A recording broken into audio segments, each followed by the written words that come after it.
Good morning, friends. So, welcome to this roundtable on retail and B2C CHRO. So, we formally start the session. And to start with, while mobile commerce, e-commerce drives over 70% of retail traffic, its conversion ratio lags at only 1.8% compared to physical stores, making the human execution at the final touch point the ultimate differentiator for modern brands. So, how HR can help in conversion ratio, consultative selling, capability building, omnichannel execution are some of the challenges that we are going to discuss in the session today. And we have a elite panel of CHROs to help us do that. So let me just introduce the panel first. So we have Mr. Vivek Sapre with us. He is Group CHRO, Veranda Learning. Welcome, Vivek. You're on mute. I had muted everybody. So you'll have to unmute. Yeah, thanks for the opportunity, Amit. Hi, Welcome. everyone. And we have Mr. Ramakrishnan Rajgopalan, CHRO, Go Fashion India Limited. Hi, everybody. Nice to meet you. Thanks, Amit. Welcome. Looking forward. Welcome, Rama. And we have Mr. Durga Nayak, Head HR, Esther DM Healthcare. Welcome, Durga. Thanks, Amit. Look forward to this interaction. Very nice. So let's start. We are recording this session so that the people who are joining late or who missed the session will get a chance to listen to this, and we'll share the recording after editing. Participants, whenever you have a question, you can start typing in the chat box. We'll come to it as and when we get time. So I'll encourage you to start writing your questions. So to start with, how is HR moving beyond traditional attendance tracking to actually influence conversion ratio and average bill value through better people alignment? So how people alignment can actually help in sales numbers?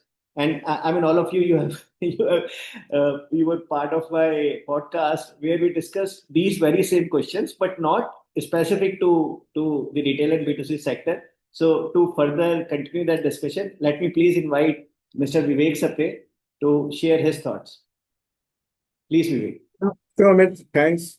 Yeah, and it's a very important facet to create value for the organization through HR.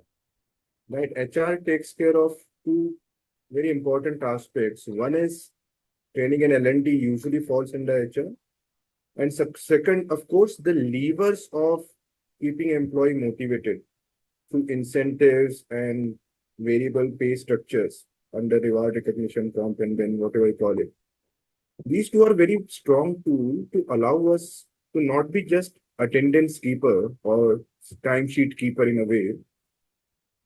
What is happening now and is only going to get strengthened is HR is actively being looked as upon by board and by the CXO peers as someone who is custodian of human capital in true sense and who is investing into human capital development, right? So when we are looking at moving beyond attendance and when we are talking of conversions being influenced hopefully through HR, the average ticket size going up hopefully through HR interventions, right?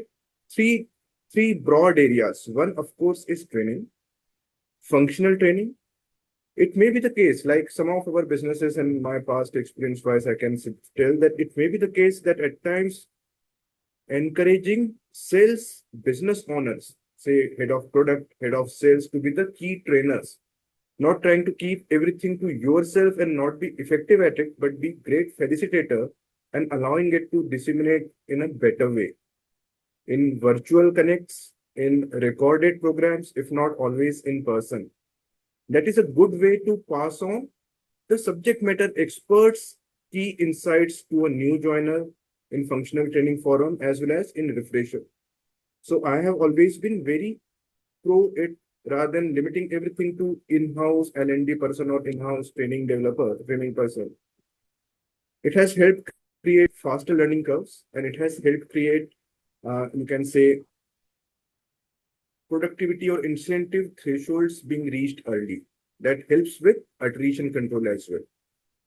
All B2C, all retail fellow frontline sales, they know how badly they are known for high attrition in spite of whatever we try. But if we can allow joiners, new joiners, to be getting incentive towards first, second, third month of joining, the propensity to continue and keep winning and keep contributing goes up.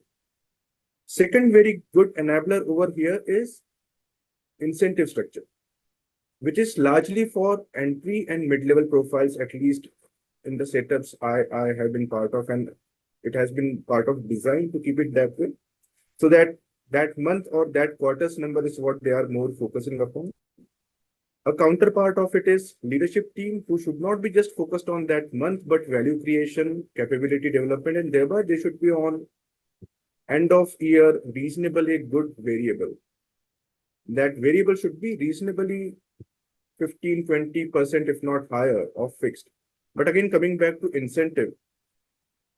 So shared ownership in incentive. You mentioned of conversion. Now conversion can be, and you mentioned of omni-channel. So conversion and omni-channel, how they are working together. Are they actually collaborating or are they acting in silos? Is what incentive structure can bring to table. For example, if telecaller is the piece who is ensuring walk-in, and then walk-in onwards, it's in say education setup, it is counselor. In some other setups, it could be RM or so on and so forth. In bank branch or NBFC, it might be the RM seated there in the branch. In DMart or Chroma, it could be the person sitting at the outlet. But either digital, social media marketing or telecalling is going to drive the walk-ins. If their ownership ends at walk-in and they have no incentive coming out of actual conversion, actual outcome, that is sales, then the quality of what is walking or what is passed on as warm lead will be low, and costs incurred for per acquisition will be much higher. Just against it, if it is having 30%, 40%, 50% weight actually on two outcome, that is sales. And likewise, the salesperson, unless it is only upon, if you keep it only upon the outcome, that okay, sales, per unit sales, that incentive is not going to give that much to co-ownership. If they also have a attributable weight to conversion, right?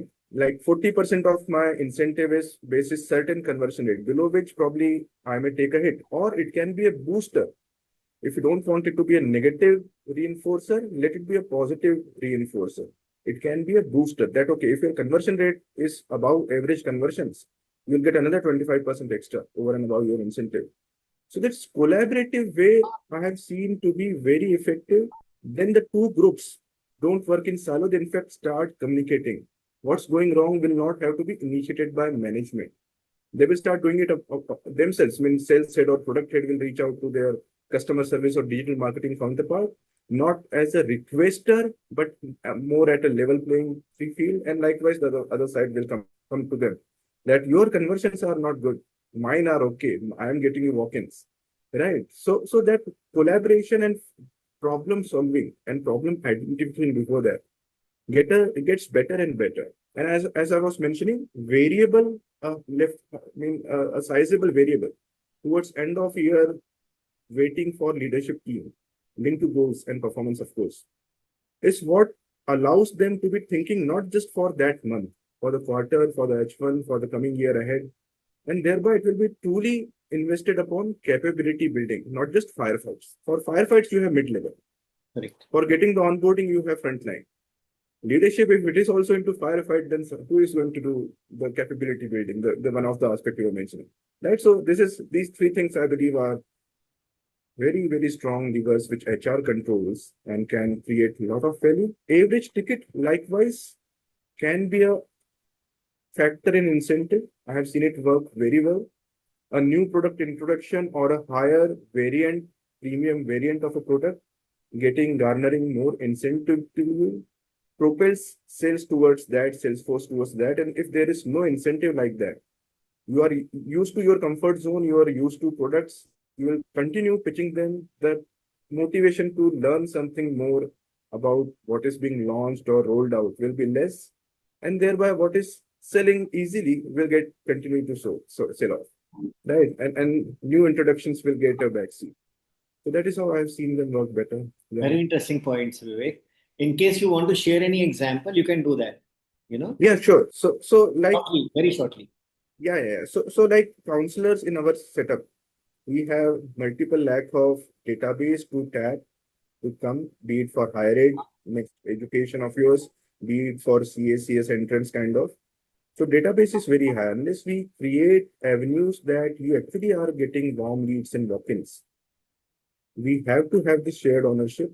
And then conversion rates at a single branch or a vertical, if they are very low, a trigger coming from your digital marketing or customer service counterpart that your CA conversion rate, though I am giving you 100 walk-ins at this center in a month, hardly 20 are getting converted. Other centers are giving 40. So see what is wrong because my guys are not getting incentive out of it.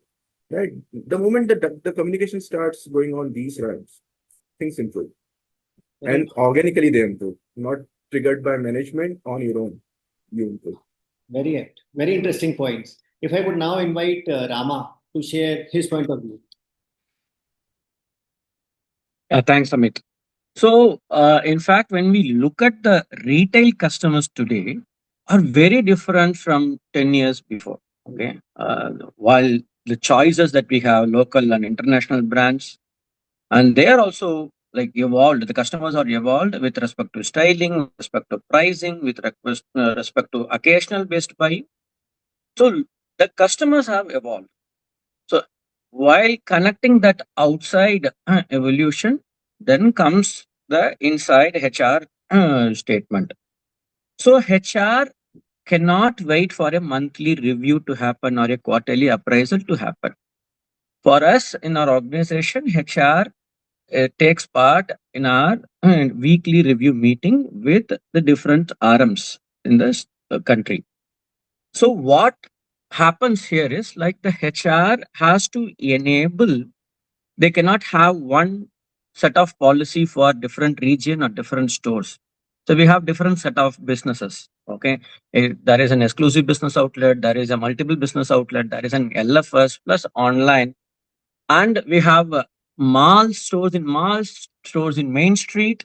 Okay. So the problem statement or the walk-ins or the footfall are not the same across geographies, across locations, and across different patterns of this place. So your HR policies have to be in a way it is very tailor based. Okay, so that is another thing which, and it is not that you have to sit and work on a policy for a year or down the line. So this policy or the flexibility has to be there in terms of all your policy. I will just give you an example. When I say talk about the policy, our stores are little smaller stores when compared to the large format stores. Are on an average we 100 to 800 square feet of area. When there is a peak time and there is an absence, we may have to move people from one store to another store so that we can help others. So in this, while we need flexibility from the employees, but employees will feel, imagine a store executive working in her store, suddenly being moved or transferred to another store, working with a completely different leadership, and there is a different co-workers. So we have to ensure that first the technology supports their transfers, and thereby they are not losing up the incentive for the particular day sales. And also in the cluster, there is a cooperation. It is not only in this store or this store. So there is a cooperation that is also there. So when we design policies, these policies has to be like this. So the ultimate definition of right resource for a right place, the definition of right has been changed dramatically. What is right? If there is a conversion ratio issue, if the problem is with respect to footfall, then that is a different issue. If the problem is with respect to the capability, when customers are coming in the footfall, there is no issue. But the people are not buying, then there is something else that we have to correct. So the definition of right itself has changed dramatically. So in a nutshell, HR has to do three things in our organization, predominantly in retail. One, you have to participate in all the reviews of sales. Number two, your policies has to be tailor-made. And three, you have to also see that this is the population which is very dynamic in nature, and you have to give the fluidity in people more mobility and other things. Thereby, your policy should also adapt the nuances of it. So that's what I see a dramatic change in terms of the HR driving the conversion ratio. Very powerful and interesting points. Regional level reviewing meetings attendance by HR again is a very interesting idea. Thank you, Rama. If I could now Thank you. invite Deepa to share his thoughts, please. Yeah, thanks, Amit. So we are into managing, multi-specialty hospital chains. So our business is managing the ecosystem of services in terms of patient care, and we do have diagnostics and pharmacy, Amit. So terms like average bill value, are very mindful of that, looking at patient sentiments and largely, keeping the trust and ethics at the center stage of everything we do matters to us a lot. But having said that, the first start point for HR, to ensure that patients have the right experience and you have the right clinical and service outcomes, it's important to have the right role mapping, putting people in the right set of roles, doing the right set of jobs. We have something called as the success profiles built in, where we build in an ideal, competency framework in terms of knowledge, skill set, attributes, and what are those personal characteristics that would make a role successful. That would vary from point to point, from persona to persona, to profile, because our network is a very diverse network, a very heterogeneous composition of people in the ecosystem. You have clinicians, you have caregivers, you have nurses, you have paramedic forces, then you have enabling support, all the enabling streams like human resource to finance to marketing to IT and all the supply chain to other functions. So that is the first step. How do you ensure that you have the right success profiles built in and you have the right set of people delivering services, so you have the right outcomes? And all these touch points matter right from the time a patient walks into a hospital. How is his experience? How is the conviction of somebody explaining the services to somebody who comes in? Their knowledge about the different scope of services, because many of them, they would not understand the medical terminologies. They would come in and explain you layman language in terms of the difficulties you are going through, and people need to be trained to understand the nuances of the healthcare to guide them appropriately. So that's one which I write role mapping in terms of using those success profiles. Secondly, I think one thing HR distinctly does it, the 24/48 rule. Anything HR does at the unit, we use this anecdote. People who are framing rules, especially HR, you are in a air conditioned environment working at a 24 degrees, and people who are facing customers with pain, difficulties, anxieties, they are at a 48-degree temperature. I mean, the look at the tranches before you execute anything, before you formulate anything, before you align anything. So that goes very, very profound in terms of having the right mix. Third is relating this operational matrices into business outcomes. You today cannot have a long list of operational matrices: patient NPS, discharge time, IP to OP, time, turnaround time, patient experience score, and things like that. Okay, how do they relate practically to business outcomes? Tracking matrices is fine, but at the end of it, do they translate into those desired outcomes which the business intends to? That's very, very important and critical, especially in our review meetings and the business reviews. So we discusses those. If is my discharge time very high, leading to dissatisfaction? Are the claim approvals happening on time? Do we have repeat patients? If yes, what percentage of repeat customers? And then slice of dice specialty wise. So that becomes very important when you start building in that awareness, not only in the HR fraternity, but among your other service line and functional leaders, to understand that this is not just a business's responsibility to drive business. We don't call anybody a functional leader, we call them a business leader, to have the right set of orientation and expectation setting. And all of us are for one P, which is patient. That's all. That's the end of it. You may have different taglines and designations to drive some functional responsibilities, but end of it, you are only driving business and business outcomes. You are there for patients, and that's very profound. Another thing is the role to talent value. Typically, I think I've seen leaders, organizations making this mistake, where you feel that the value in the human capital chain is driven by people at the top, or rather the business value is driven by people who are at the higher grades and bands. That's a very false assumption, especially in a business like us, we see the talent to value, that gets disproportionately distributed. Even when you peep in to the bottom of the ladder, you see people who are there, simple admission counselor. Admission counselor, the way he counsels, orients, that could actually help you convert a high value patient for the surgery, or it could, the conversion falls flat, you would lose that patient. The doctor has done his job. You have the best of credentials, best of clinicians, empaneled with you. They are their service providers. But if some of this support ecosystem fails and people are not able to complement those desired services, then the end business objective fails. So I think that talent to value mapping in terms of roles that added or add disproportionate value to business is very, very critical. And that has been one of our learning in the last few years. There's talent, and there's talent across all layers of the organization. It can't be only at the top. We get misled by designations, bands, and weights. So that's one thing we have done successfully over the years.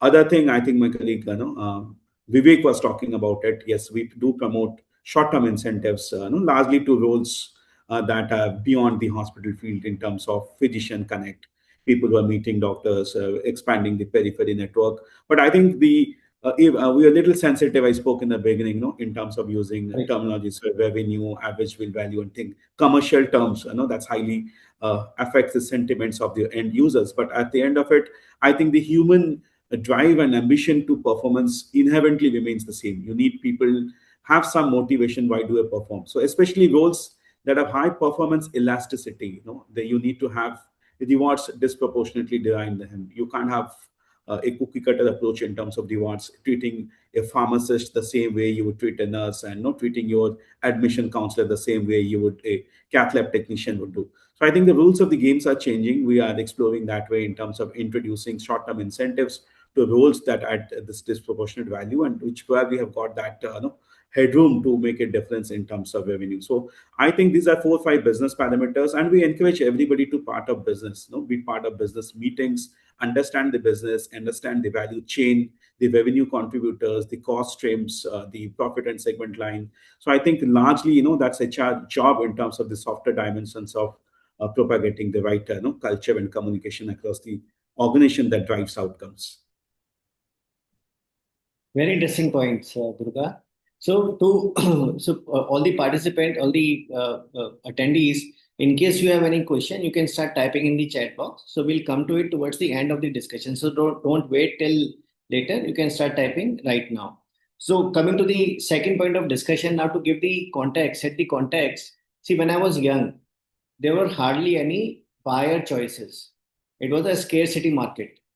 There were no department stores or retail outlets, or there used to be just a kirana shop and hardly any big shops. There were no cars on the road apart from 2 manufacturers which were there.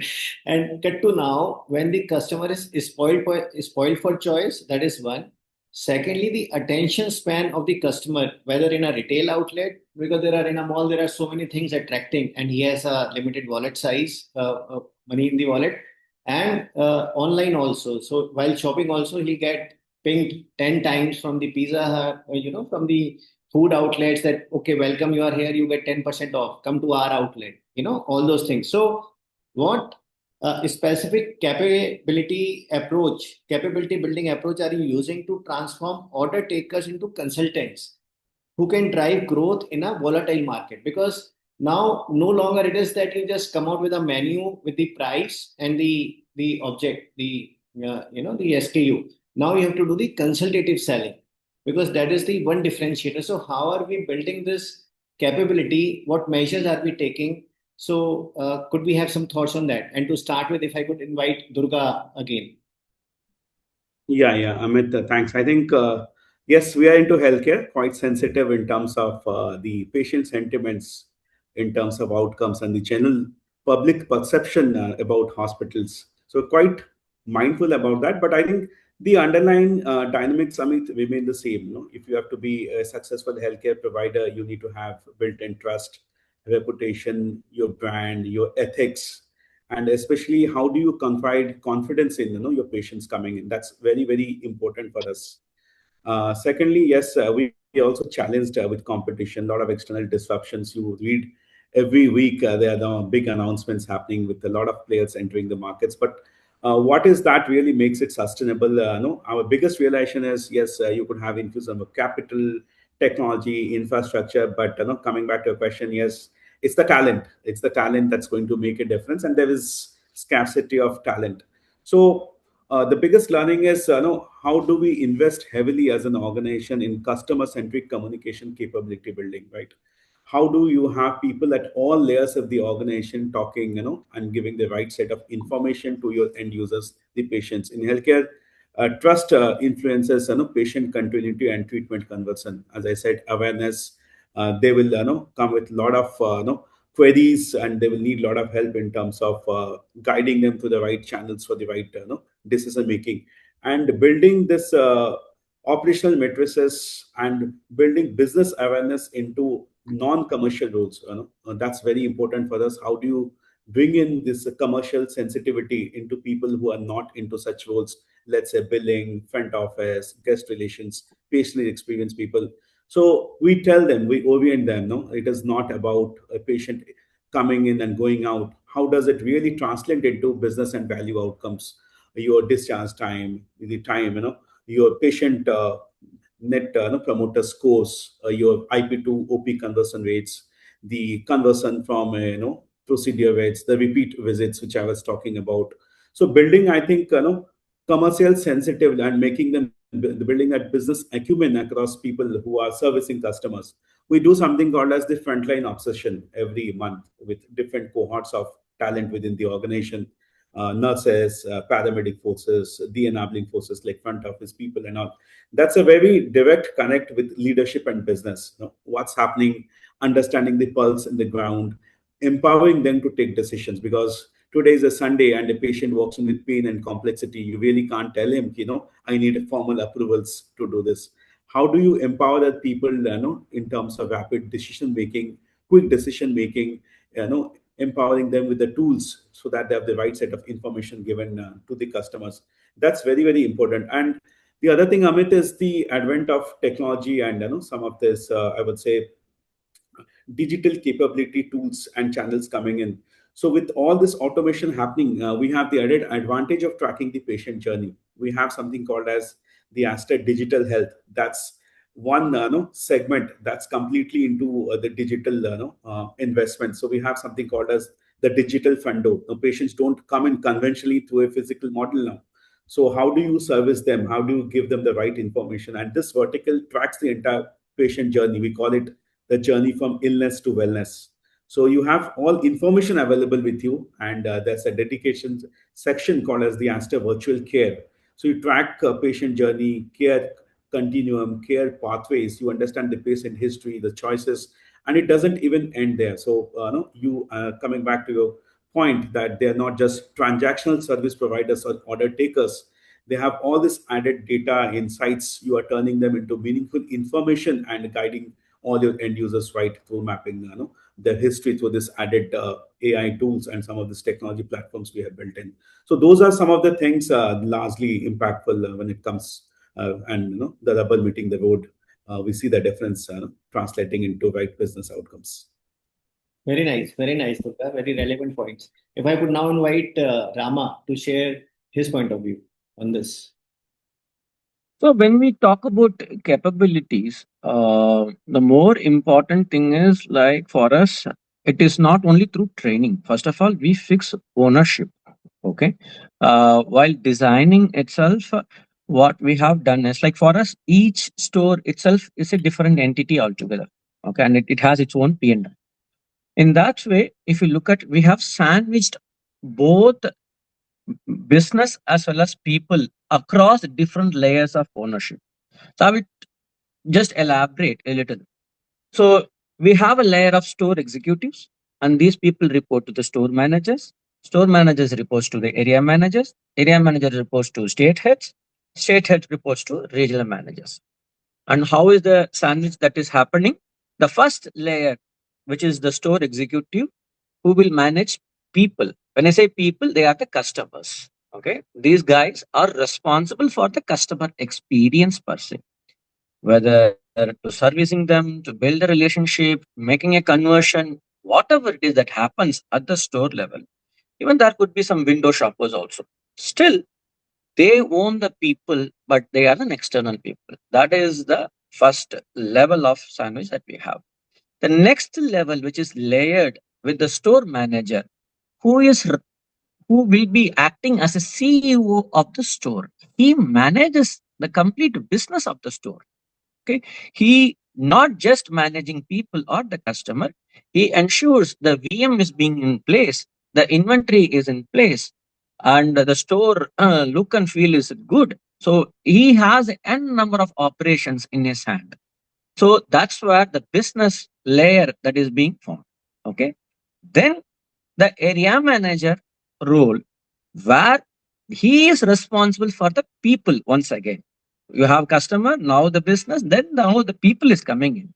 So this gentleman or gentlewoman, she is responsible for building the capability in her own cluster. It is the mobility, the capability of individuals, the training programs. Okay, because we from HR having 4 5 trainers, we may not be able to do, but the area managers who will be able to do, and they know the business also, they know their geographies, the markets and everything, they also know the people. Okay, for them, the managing people capability, improving their efficiency becomes the predominant part. Okay, then comes your state heads. State heads owns the P&L of their particular states. Okay, in that way, they not just manage only the team or the store, they also ensure that there is a stability in their respective states. Thereby, they manage the complete state P&L. Okay. Over them, once again, there comes the regional manager, who is an orchestra manager, who manages everything. He makes the balance between the people and businesses. He manages, he ensures that there is absolute there is no gap in between people or businesses. So that is the orchestra manager that he is doing. So by doing this sandwich, we ensure that he is also acting as a CFO plus CHRO plus CEO. Okay, that is the strike balance that he is striking.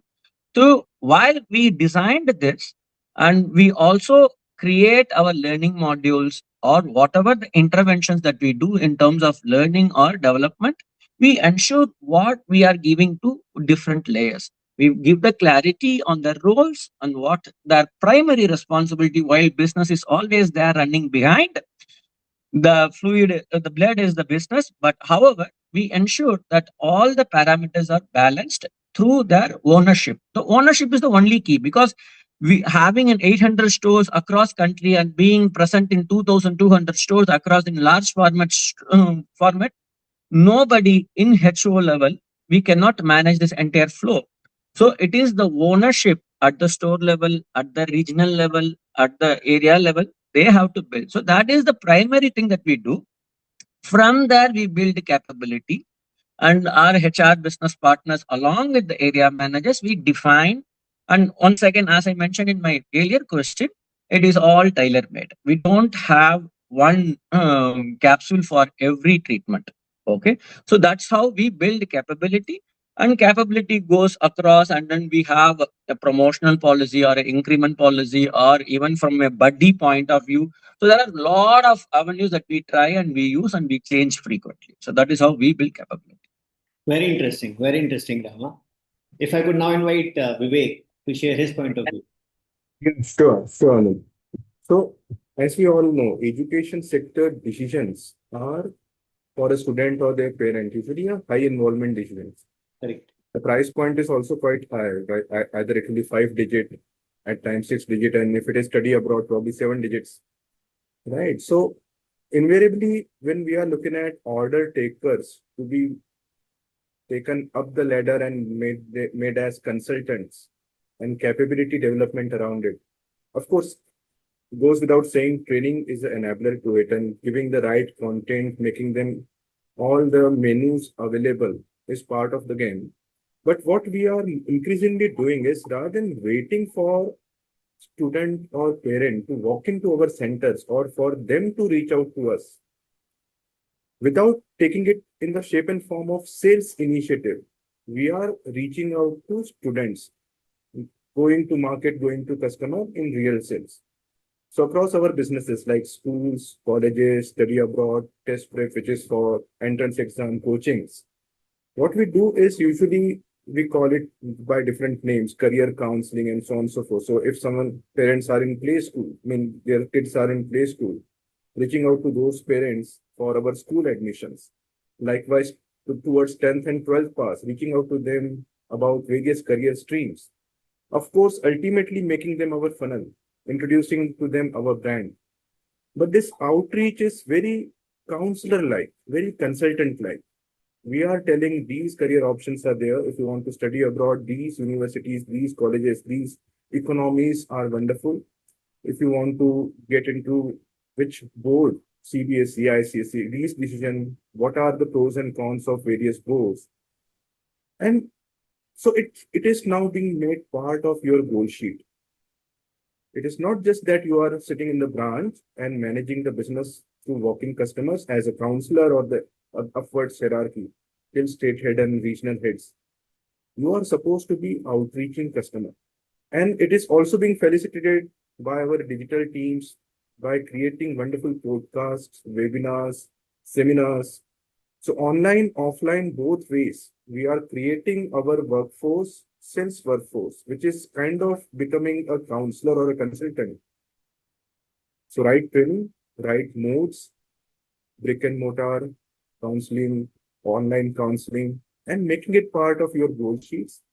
And when a state head is taking a session at a esteemed college or school, or a podcast is being conducted by a vertical head, what we ensure is their one downs, two downs are part of those interactions so that they can start organically taking and going to maybe to start with smaller avenues.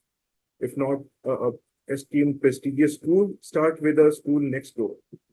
And that is how we are ensuring capabilities not just getting built across certain level, it is getting built across the hierarchies.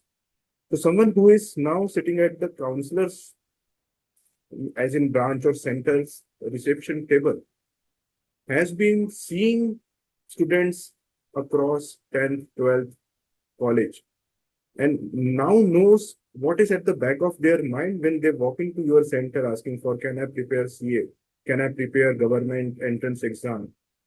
Would it be a bank PO better for me or would it be some other exam better for me? They don't just remain a ticket checker in a way, or someone who is just being getting dictated, okay, give me this program. They will look at you, talk to you, understand your background, maybe your paying ability as well. And then they start telling, yeah, you have come here for this, but my suggestion would be go for this integrated program. My suggestion would be go for this economy or this country. My suggestion would be just not stay stuck with this government job as the option to prepare for. Keep it slightly more versatile, right? Be slightly open. So that is being seen as a great value creator. And that is what is distinguishing us from many of the other, if I have to say, low end or low ticket compete of ours, because now clear value is getting contributed by our people through all the means and empowerments we have been given to them. So transformation from just your order taker to consultant is happening, and it's happening very organically with us. Correct. So very interesting point, Vivek. Now questions have started being asked in the chat box, and the two questions by Mr. Tanmay Parikh, they are related to the third topic that we are about to introduce on how to manage uniformity across different channels, online, brick and mortar. So his question is more related to that franchisee owned, franchisee operated model is asset light because you can scale up fast, but then maintaining that uniformity might become a challenge. That is one. Secondly, so how to ensure that? So if you may want to address any of the panelists want to address it now, we can do it now, or maybe we can address it later, because our third point is more related to online, offline, and all the various channels. This is more relating to the company owned and franchisee owned differentiators. So any one of the panelists who would like to answer this?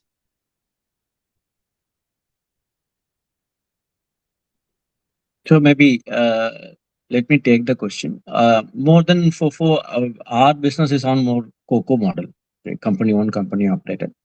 Uh, See, company owned, company operated. That while it is assets heavy, okay, but the margin for the business is quite high.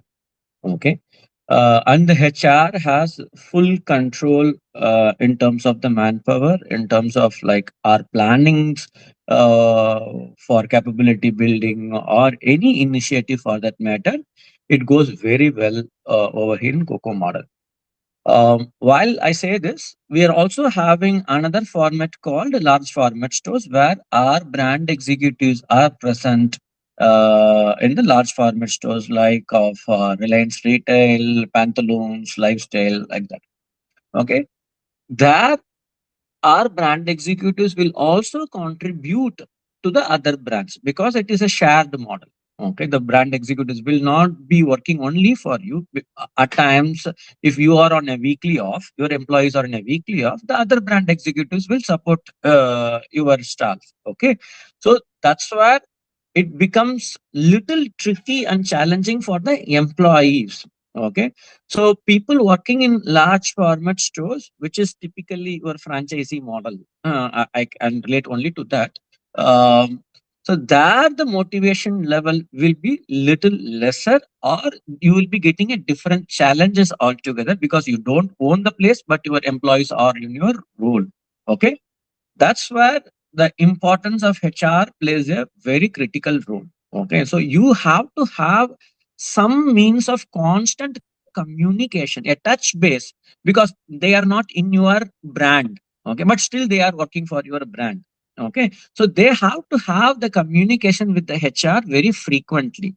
That's why we have in our organization, we used to have lot of communication forums, may it be a skip level or we have like something called as diagonal slice where we pick and choose different categories of people across different, say for we'll choose people from Pantaloons, Lifestyle, 111 people in the different age category, in the different experience category also. Thereby we communicate to them and we will ask what are the issues, and we also ask them to share their own knowledge base. Okay, so we have to create lot of avenues in terms of communication. Communication is the only way where you can connect people from different regions and they also get connected with the brand, because end of the day they are selling your brand when they are at different place altogether. So that's the thing. So improving NPS score, of course, that is given. Because if the workplace and the stability is really good and they also feel like enjoying this thing, we have lot of employees who have their own regular customers. So in COCO model, that is the biggest advantage. People come for a particular employees. That's why even today, when I have my discussion with the employees, I also give them a target of how many customers that you know personally is also one of a metrics that I keep for the individuals. Because in COCO model, that is the biggest thing that you will achieve. So NPS score for certainly over a period, it will increase if you keep the stability. While the attrition will be on really high, but there are employees who will be staying. That's where your internal promotion, all the other metrics will help you. So yeah, I think I have answered. Very, very, very well answered. But your last part reminds me of a book I read, Blink, where the top salesman, retail salesman of car retail outlets was interviewed by the author Malcolm Gladwell, where he said that his personal relationships, because he knows the customers, that he gets lots of references, and 80% of his sales was through references. And that is why Yeah, yeah. Particularly in textile fashion, na, like the moment you get a new product, these customers will come to know and they will be very happy to come and they know the preferences and they feel very comfortable. Also, we are working with women's product. Women feel so connected with the employees. Okay, so that's very important. Obviously, Coco will certainly help in terms of NPS score. which is ultimately what NPS is all about. So very well answered. So let's So, Amit, just I know, sorry, I mean, if I have to interject, just drawing a small parallel to healthcare systems. We have this franchisee patient experience centers in a model, which are franchisee owned. So they're basically sample collection centers, and that's the only interface where patients get to experience as a brand, but yes, it's managed by somebody else. So no, Rama has elaborately covered about it, but I think two, three aspects. One is your governance structure that largely matters. Of course, the asset is decentralized, but they are very, this patient experience centers fundamentally we believe are our centers, and anything that happens here concerns our brand reputation and image. That's one. And I think we have something called as the brand service standards that is absolutely impeccable, and that's non-negotiable. How you meet, how you greet, the service standards. It even boils down to the very simple behavior tenets in terms of how do you welcome a customer, how do you greet them, how do they answer the telephone calls. That reflects the brand. Secondly, centralized training systems make a lot of difference, not fragmented training system, at least when it comes to the brand experience and reputation. Third is rewards and recognitions. I think most of the organizations get wrong when it comes to treating these employees. Anything you introduce, people have a perception, oh, why should we include them as part of this cohort? They are outsourced, they're part of the franchisee team. But I think those softer dimensions, especially communication, culture, engagement, what is the kind of involvement you do it to them on a principal basis. I think those are very, very strong influencers that give them a very strong message. We are part of the payment organization, we are nowhere different, and that really fuels them to the right desired set of behaviors and experiences when it comes to those point of sale summit. Very powerful points, Durga. So now in the third and the final round that we have, let's elaborate this question and expand it to different channels. So online, offline, how do we ensure the same uniformity of services and the brand communication? But before doing that, if I could request everybody to please switch on your camera for a moment so that we can take a photograph, a screenshot for our records. If I could request a humble request, please switch on your camera just for a minute so that we can take a screenshot for the records. Thank you. Yes, please. Thanks. Thanks. Thanks. Some more. Just for a minute. Thank you. Some more, please. Let's have one more photograph. All right. Yeah. So, thank you. Thank you so much. So before we move on to the third and the final round, just one sentence or a couple of sentences about Kushalta. So Kushalta, we are a training organization and we help organizations improve sales. Again, we are not a trainer-driven training organization. We are sales-driven training organization because I'm a sales head. I was handling leadership sales positions for 15 years in Reliance, ICICI, and HP, Hewlett Packard. So we think all our training is designed, which is metric driven and ROI calculable, and it's for 3 months where we empower the managers, the sales managers, which is what maybe you were also referring, the panelists were referring, on how do they coach the front end team, because trainers cannot coach the front end team given the large number of retail outlets or the sales teams in BFSI or FMCG that we have. It's only the managers who can do. So we empower the sales managers to deliver a 20-day coaching program to the front end team, which is managed by us through one-to-one coaching sessions. So after the physical sessions, there are one-to-one coaching sessions with these leaders. And the sales numbers, we get the sales numbers, weekly sales numbers from the client organization, which we use. So this was just to tick a box about us. Let's move on to the third and the final round. So how are you, the panelists, how are you solving the people side of omni-channel execution to ensure the customer feels the same brand experience, whether they are in store or they are online? And again, online channels are also so many different channels are there online, and so many different like large format and company owned and franchisee owned. A part of which was answered, but to handle it more elaborately, let's include online and other distribution channels also. So to start with, if I could request Vivek to share his point of view. Yeah, sure, Amit. And let me just get back to the point of FOFO, because that is also what I intend to cover, right? So, like from marketing side, FOFO will get all the branding and marketing collateral guidance and support. Likewise, from employee or staff side, what we do is we give that guiding, that support it would be applicable for social security and all the right government regulations adhering to those, the POSH committees, the awareness of them, and so on and so forth. At the franchisee employer, it has to be equally there. Likewise, their goal setting, their incentive, their annual appraisal, not just R&R for that matters. So that this differentiation between working professional at a corporate or a company owned versus them is minimal, almost non-existent. One may not be and should not be able to feel I am at franchisee or I am at company owned. That should be a discovery, is what we believe. And why so? Because customer, when they rate us, review us, they rate the experience of whatever channel. And they will not say, oh, sorry, I was on a franchisee, so I'm not blaming you. Right? They will say, I don't care. Likewise, if some untoward incidents happens at franchisee, will government or any stakeholder, shareholder, investor be light on us that, okay, understood, it was at franchisee, thank you. Right? So that is why, be it marketing, branding, be it employment, any perspective, we don't distinguish. Ease of scale, asset light is the only benefit. But then otherwise, NPS and all those caretakings have to be by us and centrally managed, monitored, supported. A franchisee may not be able to govern with all the new labor code and this and that, the way they cannot with the branding and advertising support.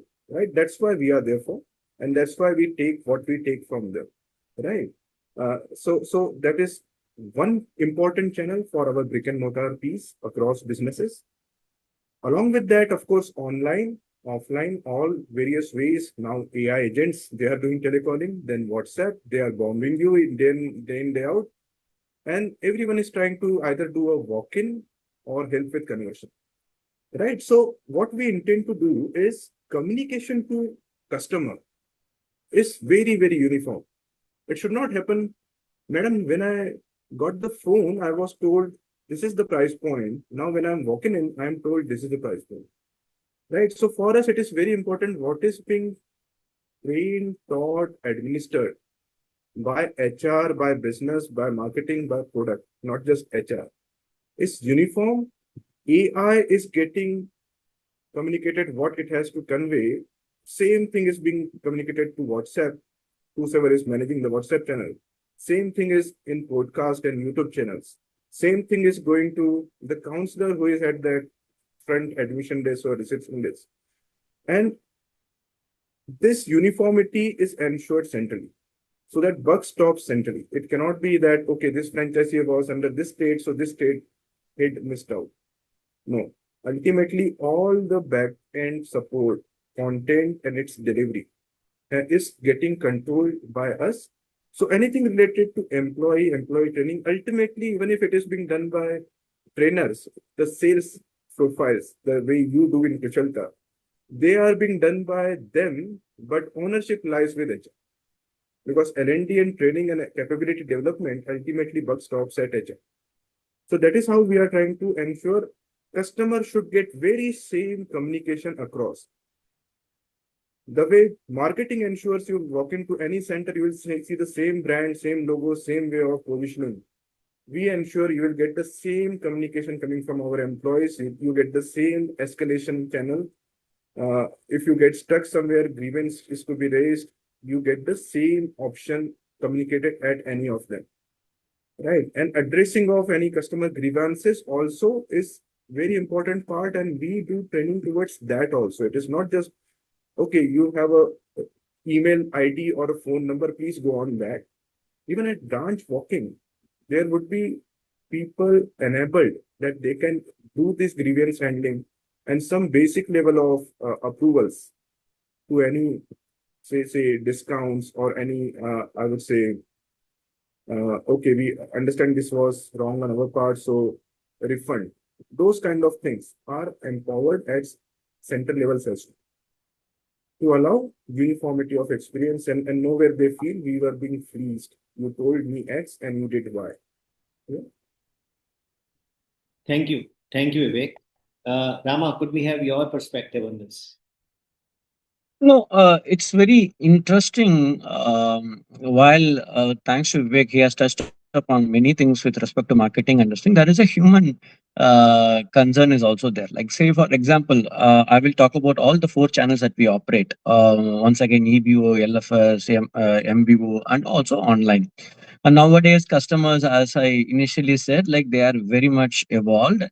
They look for an online product and they come to the store and then they wear it, test it, and then go back and purchase it in online. Okay, and when there is a reliance or there is something that is happening, offer that happens in a large format store, obviously the customer, for the experience, they will come to the EBO and then they will move to a large format store where they will get the coupons and other things, because the large format stores predominantly run offers and other things. Online also is typically the same way. So here, what happens to the employee per se? While we are talking about the customer experience across channels, first of all, the employee experience also comes to a place. Like, employee should not feel that he or she is taking my business, because end of the day it is affecting her incentive. Okay, she should not feel that my business is going, my customer is going. Okay, thereby it is very important to bring an awareness, number one. Number two, to also facilitate these employees in terms of an incentives. If you support the other business where you are not there, that we have to create a policy for that. We have policies. Like, if an online customer coming for an exchange in the nearby store, if you are supporting and then that customer is being rated that shop in a way, we will be giving in additional points for those employees. So, one, there is an awareness that has to be created. Two, the employee has to be also incentivized for the cross functional support. Apart from this, we also ensured by design. So, like the customer at the awareness stage, then there is a purchase stage, and there is the post customer service stage. So we ensure that all our channels, whether it is all social media and all other channels, they are all the compliance that will get connected to one single customer support team. Thereby, they give the same experience, post-purchase experience to this customer. Okay. So in terms of organization structure, in terms of policy for the employee, in terms of bringing the awareness in the learning and development, all the three forums that we are enabling, that the customer experience is being kept at par. So that's how it is. Very nice points, Rama. Durga, could we have your perspective on this, please? Yes, Amit. So essentially, I think my co-panelists have summed it up. But from a healthcare perspective, yes, the approaches and accessibility to healthcare, Amit, is largely changing. As I said in the beginning, it's no more the conventional, walkthrough of a patient coming to meet a doctor. We have today experience of diagnostics, experience of home care, the digital entry where you take appointments for virtual consultations, tele ICUs, remote monitoring, virtual care, even post discharges. So these are getting growing prominence. One is centralized training and service delivery models. We have something called as the annual operating pillars, of which the service experience is a center of excellence, which means you will have very unified models of giving patient experiences, be it console, be it physical interactions, be it the teams that are working on hybrid models.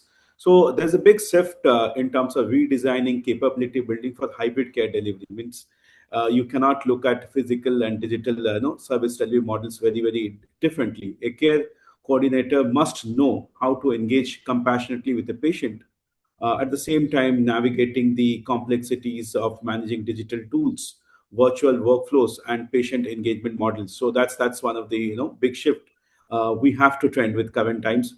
Otherwise, the aligning performance metrics across channels. You can't have different KPIs governing different functions, and that really shifts the focus away from your integral point of how do we maintain uniformity and consistency of patients walking into a different channels. So be it the TAT, the ENPS, or you call it the discharge times, all those KPIs are integrated so that the organization and the business leaders delivering those KPIs view it as one integrated ecosystem rather than looking at it as fragmented channels. So that's very important, that binds and gets all your responsible business leaders to talk the same lingo. That's very important. Another thing, I spoke about it briefly also. One is leadership alignment. That's very, very critical. You make that shift where every functional leader starts thinking as a business leader. I may be in service, I may be into nursing, I may be into admissions, or I may be an outpatient. But my ultimate KPIs get embedded, and they're not looked as operational indicators. They are all looked into business outcomes. How do they translate into it?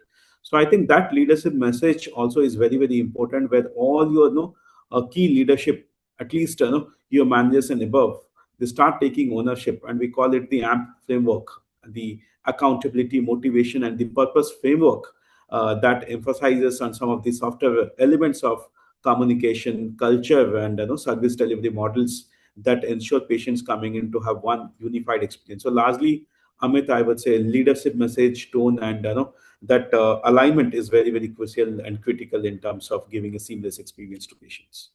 Very good points, Durga. So one more point which I just add, which I missed. See, one competency which we encourage to our employees is the speed. Okay, because these omni-channel customers, they look for speed. Okay, whether it is bill processing, or if it is a exchange or a return, or it is a transportation of the goods, they require speed. Okay, and which is the important competency that we brought in our training, and we ensure that it is being tried. Very powerful. Velocity is very powerful, especially in today's time. So let's take one question now from Mr. Apurva Chakravarti on how to ensure best accountability of the team at the front end.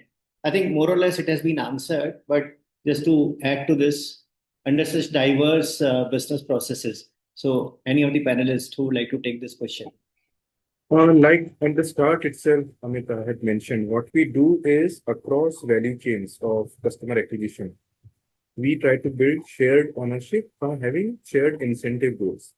So for a telecaller setup, for example, their output is branch walking. While for branch, it is the starting point of their chain. For them, that's the input on which there is effectiveness of conversion, and then the output of sales. So input effectiveness, output wise, what is output of telecalling? If we stop there, telecalling can deteriorate the quality of leads. And while if input wise we leave and conversion wise we leave branch sales scot-free, they will say, okay, my volume I am able to meet as long as you give me 100 leads, I will convert 10.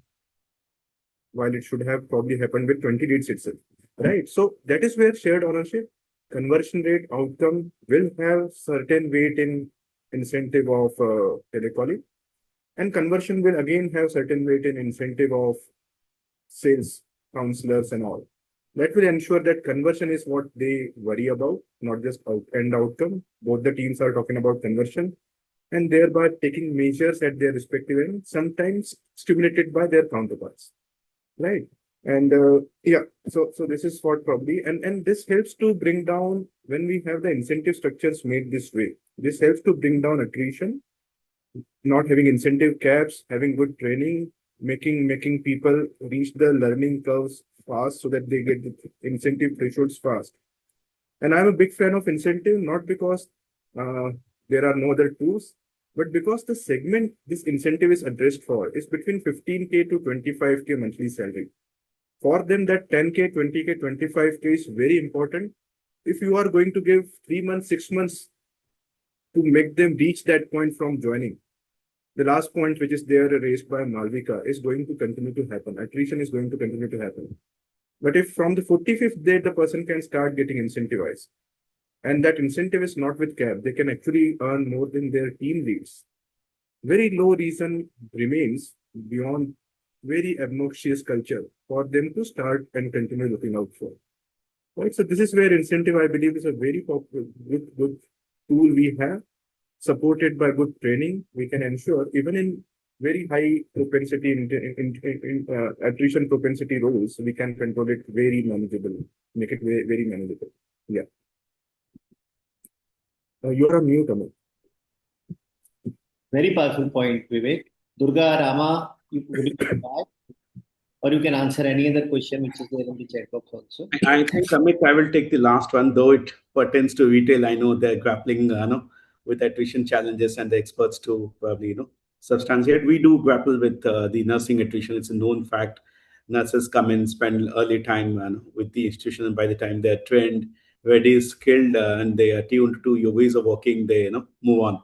So I think just a simple practical highlights. I'm not getting into the details in the interest of time, but we did something called as the multivariate regression when we factored lot of variables. What could a nurse possibly leave for? Is it pay? Is it overseas opportunity? And what could be the factors driving this decision to exit? We looked at multiple other variables which are normally given an oversight. For example, the qualification: is there a diploma nurse? Is it a graduate nurse? Is the nurse staying in a vicinity of, let's say, 2 to 3 kilometers, is far away? Is the nurse staying in your nursing hostel and not staying in your hostel? The marital status and things like that. So what it helped us as an outcome, we could boil down to about 2 or 3 very compelling variables that were driving it. For example, we realized that nurses who were graduates, they were accepted by overseas countries because they could apply for certain overseas qualification and those regulatory tests, and could join. Diploma nurses were not accepted. So that gave us an insight at the source itself. If we start selecting nurses who do not have a graduate qualification, their propensity to attrite is far low, and they're going to stay with you for a longer period. Even small little things like the attrition from wherever they are attriting, people who were put in I think critical areas like ICUs, OTs, and all those areas, their propensity to attrite was high because fatigue, stress, and things like that. Third thing, no, even marital status, no, people who were married, I mean, nurses who were married, had stable family, kids, and all. For them, compensation was never a drive. Okay, you give them stability. If you look at the neurosciences SCARF model, for them, stability forms a very important anchor, not compensation, growth, titles, and all. So I think this running this analytics of multivariate, factoring all the variables and then narrowing it down to one or two, helped us get into insights and patterns. That helped us go back and circle back to say what kind of people do we hire, and even if we hire, we are living with an element of uncertainty, with a certain probability coming in. Ki, I expect this nurse to quit in 18 to 24 months of time.